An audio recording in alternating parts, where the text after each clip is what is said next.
Salmo 130, Salmo de romagem, Salmo que começamos a pregar no mês passado, mas como é um salmo muito rico, nós não conseguimos terminar e permitindo Deus, com a graça dele, nos próximos minutos, vamos expor os versos de 5 a 8, entretanto, você que deseja escutar a exposição do verso 1 ao verso 4, você pode entrar no nosso canal do YouTube, IP Candeias, e é um dos nossos episódios do nosso podcast.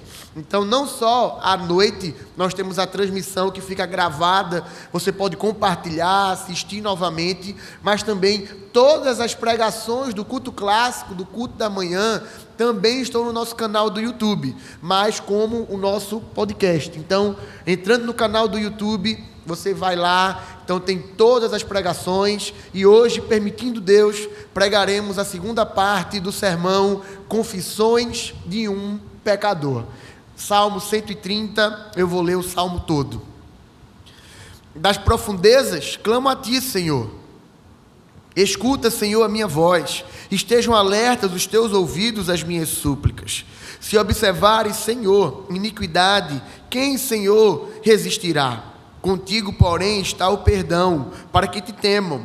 Aguardo, Senhor, a minha alma o aguarda. Eu espero na sua palavra. A minha alma anseia pelo Senhor, mais do que os guardas pelo romper da manhã.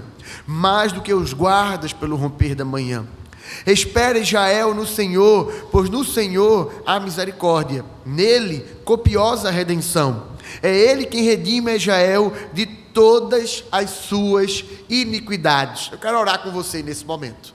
Deus bondoso, Pai querido, muito obrigado pelo privilégio de ler a Tua Palavra. Muito obrigado pelo privilégio, ó Deus, que nós temos de sermos consolados, encorajados, acalentados pela Tua Palavra, que é o nosso alimento espiritual. E Deus, em especial nesses próximos minutos, que o Senhor fale ao nosso coração. Que apesar de nós, da dureza do nosso coração, que apesar, ó Deus, de nosso coração por vezes ser um solo cheio de rocha, um solo cheio de espinho, ou a palavra ela vai e cai longe do caminho, que nesta manhã, ó Deus, essa palavra encontre morada, nós possamos ouvi-la, sermos transformados pelo poder do Espírito em nós e sermos forjados conforme o caráter de Jesus Cristo, o nosso Senhor. Amém. O Salmo 130, e aqui eu vou fazer uma rápida explicação sobre a primeira parte desse salmo. Ele é um salmo que, juntamente com o Salmo 129, ele destoa quanto à sua temática dos salmos anteriores. Nós temos o Salmo 125, 126, 127, 128, que enfatizam a bênção, enfatizam a vitória, aquele que é firme como o Monte Sião, o Senhor que guarda, o Senhor que cuida. Mas depois de vários salmos que enfatizam a bênção de Deus, o cuidado de Deus, a vitória do povo de Deus, aquele que é inabalável como o Monte Sião, nós temos o Salmo 129 e 130 que tratam sobre aflição, problema, dificuldade, deserto.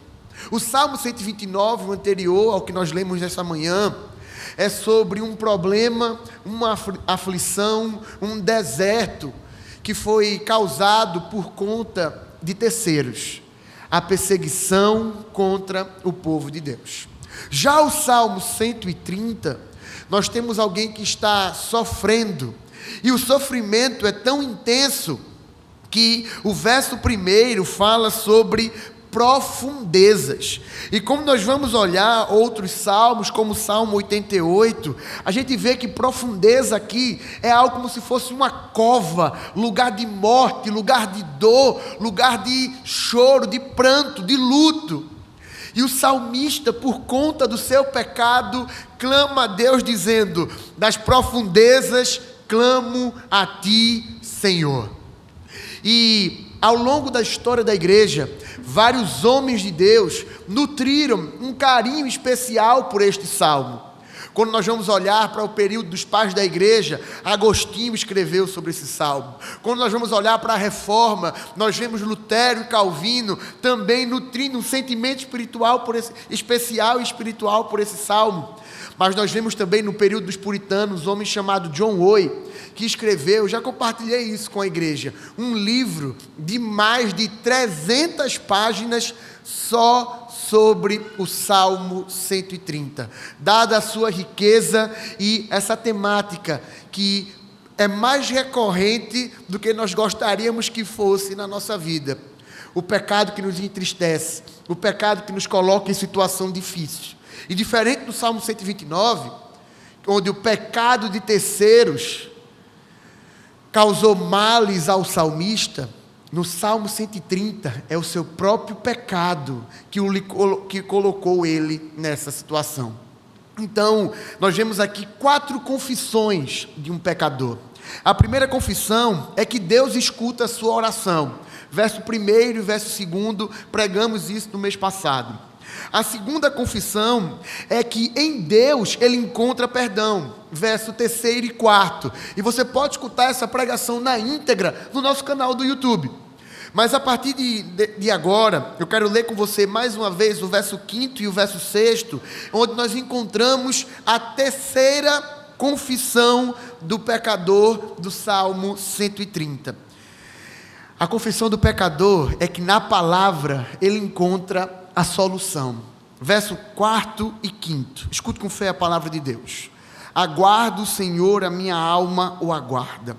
Eu espero na sua palavra. A minha alma anseia pelo Senhor, mais do que os guardas pelo romper da manhã. Mais do que os guardas pelo romper da manhã. Meus irmãos, nós somos alvos das promessas de Deus. A Escritura está cheia das promessas de Deus para nós, a sua família, o seu povo, a sua assembleia, os filhos de Deus. E nenhuma dessas promessas vai caducar. Nenhuma dessas promessas não vai nos alcançar, porque quem prometeu é fiel para prometer e também para cumprir. Deus não mente, Deus não se arrepende, Deus não é como eu e você, que diz que vai fazer uma coisa e faz outra. O nosso Deus é um Deus fiel, e no meio da sua fidelidade, no meio do seu caráter, no meio dos seus atributos, nós encontramos um Deus que diz que perdoa o pecador arrependido. Mas por vezes o nosso pecado nos deixa tão culpado, tão entristecido, tão cabisbaixos, que a gente fala, não tem mais chance para mim. Não aguento mais cair no mesmo erro. Na direção do culto, o diácono Leonardo disse que no meio da jornada, da peregrinação, como aqui no Salmo 130, o pecado é como um carrapicho que vai grudando na gente e é difícil de sair. Mas por vezes, esse carrapicho ele dá um trabalho a mais intenso. Mas meus irmãos, a palavra de Deus fala que, assim como o salmista, eu e você encontramos solução para os nossos pecados na palavra. Aguardo o Senhor, a minha alma o aguarda. É de Deus que vem o perdão, é Deus que tira a culpa do nosso coração, é Deus que nos livra desse fardo pesado chamado pecado, da escravidão do pecado, das consequências do pecado, e nos dá um fardo leve e suave. O jugo do nosso Salvador é um jugo que Ele mesmo nos ajuda a carregar. Não é um jugo desigual. Jugo é aquilo que fica na cabeça dos bois ou dos jumentos, que atrelado ali a uma carroça, a um carro de boi ou a um arado, é o meio de conexão para que a carroça, o arado e o carro de boi possa prosseguir.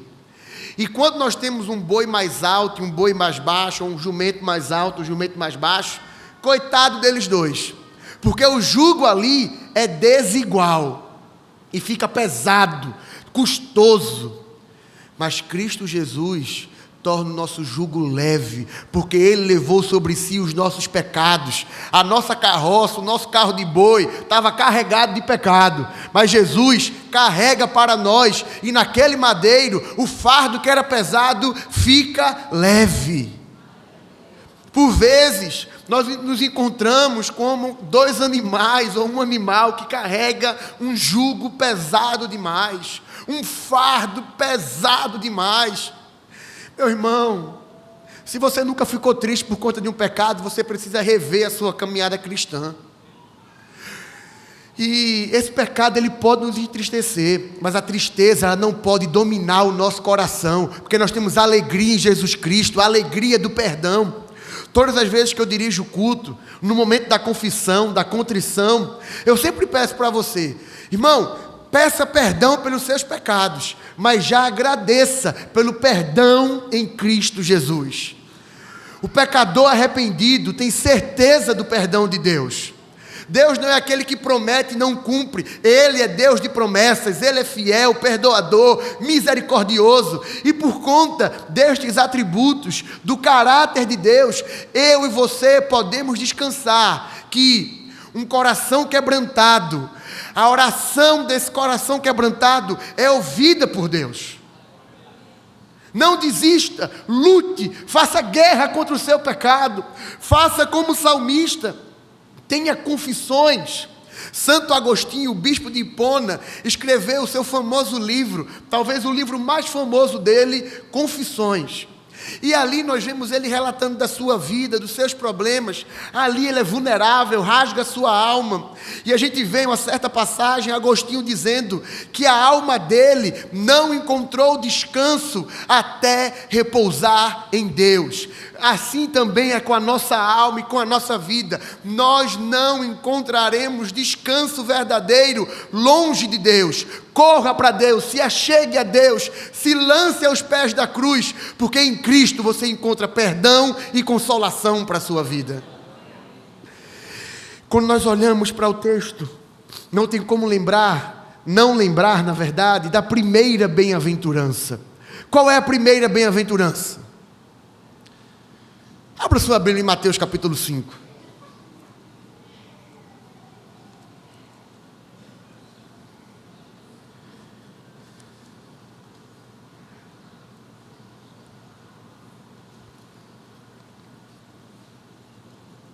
Todos juntos vamos ler Mateus 5:3.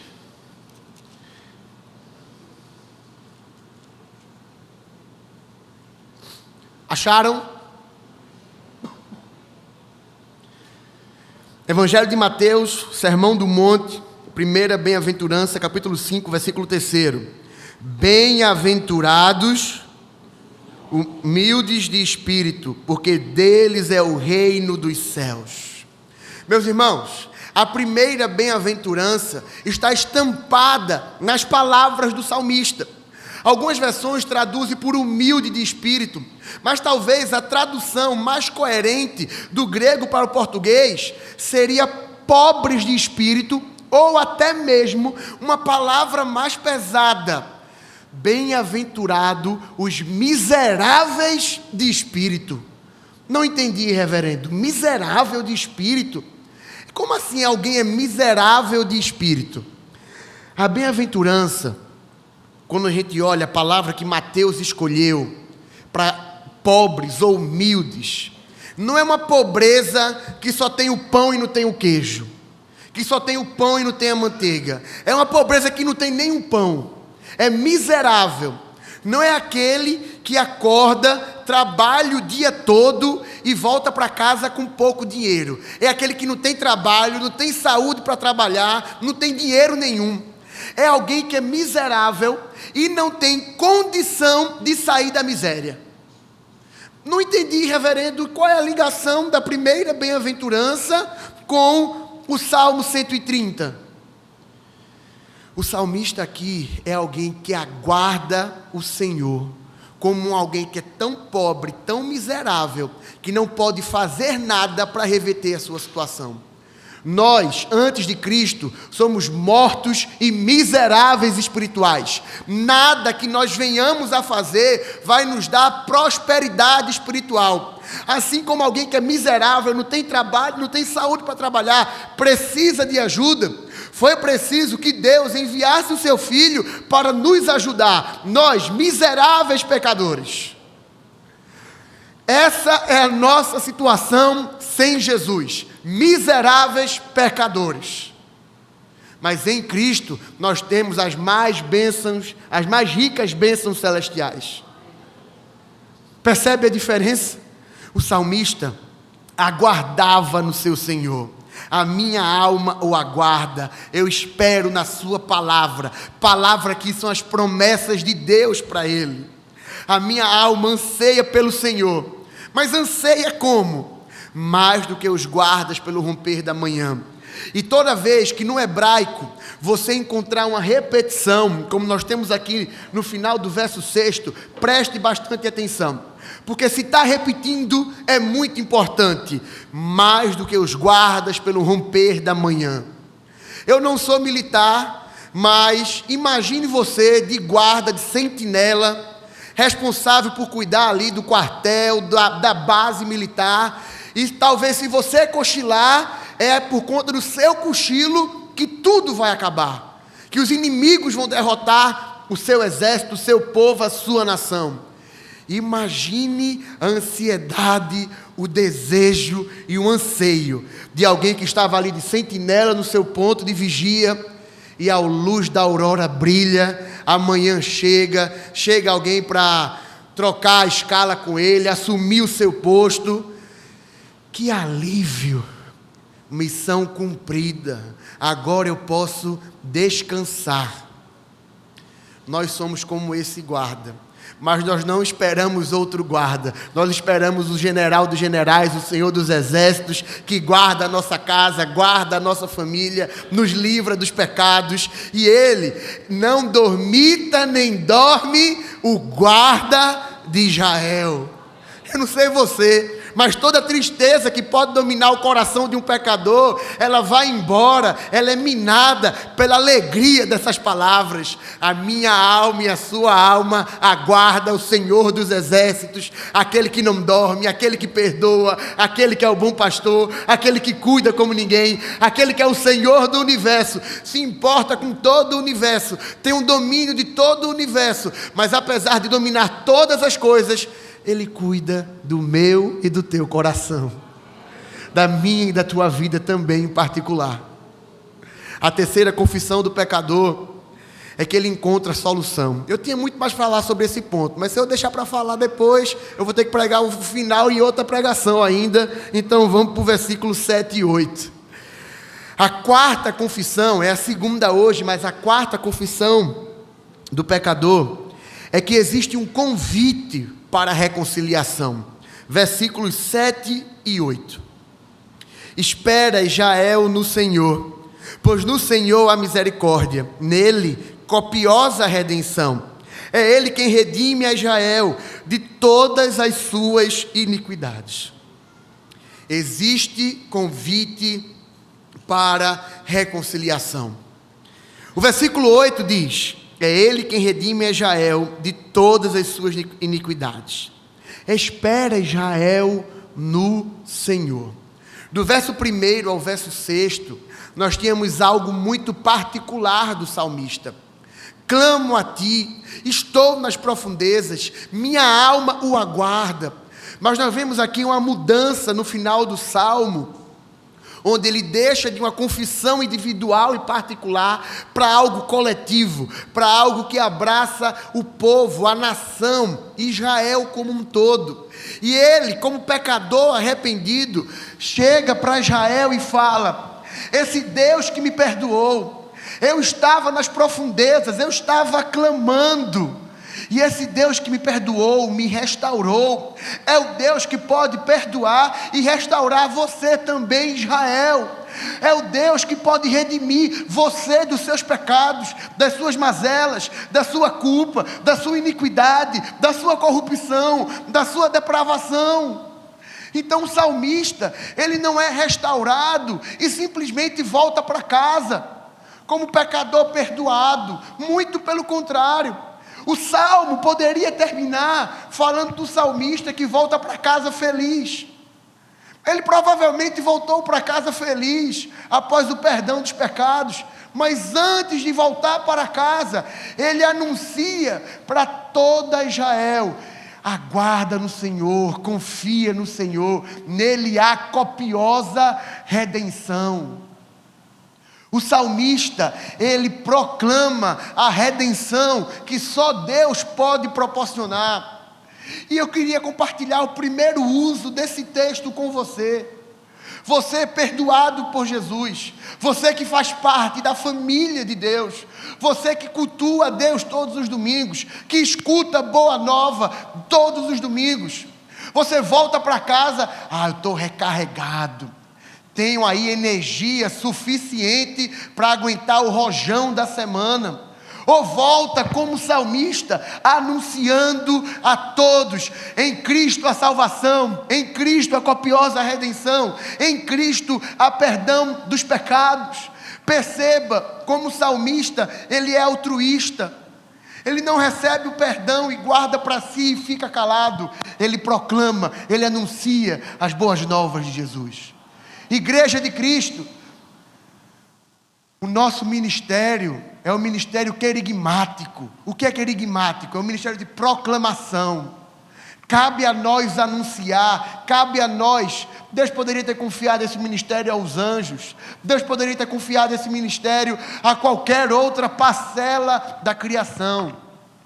Mas Ele nos escolheu para anunciar Jesus Cristo. Ele nos escolheu para anunciar as boas novas. Ele nos escolheu para, assim como o salmista, sermos o povo que é perdoado, reconciliado com Ele, redimido por Ele. Mas é o povo também que anuncia essa redenção, que proclama essa reconciliação. Deus quer usar você. Você que estava nas profundezas e hoje está no reino de amor. Você não pode ficar no reino de amor sozinho. Fale para os seus colegas de trabalho, os seus vizinhos, os seguidores da sua rede social. Todos aqueles que estão no seu ciclo de amizade precisam escutar do Senhor. E eu não conheço todo mundo. O reverendo Edney, o reverendo Vitor, o reverendo Halley. Tem pessoas que só você tem contato e você é o missionário que Deus quer usar. Desperta, acorda, aviva a igreja e proclama o evangelho de Jesus. 4 confissões do pecador. A primeira confissão é que Deus escuta a sua oração quando você está nas profundezas. A segunda confissão é que em Deus você encontra perdão. A terceira é que na palavra você encontra solução. Por vezes nós sofremos, a gente fica ansioso, com medo, numa tristeza profunda que beira uma depressão, porque a gente não conhece a mensagem de esperança que o evangelho pode nos dar. É na palavra que a gente encontra solução. Mas por fim, existe um convite para a reconciliação. Convite este, que um dia você escutou. A graça irresistível te alcançou. E você precisa continuar compartilhando, anunciando e levantando a bandeira do Cordeiro de Deus. Bandeira essa que é encharcada de sangue, mas sangue que nos deixa mais alvo que a neve. Fique de pé e vamos orar.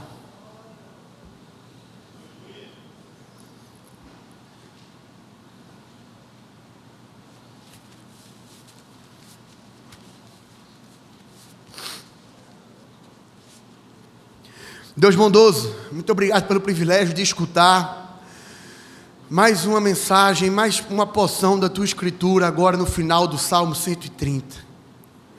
Senhor, por vezes a gente não tem mais força, não tem mais energia, não tem mais ânimo para lutar contra o pecado, fazer guerra contra o pecado.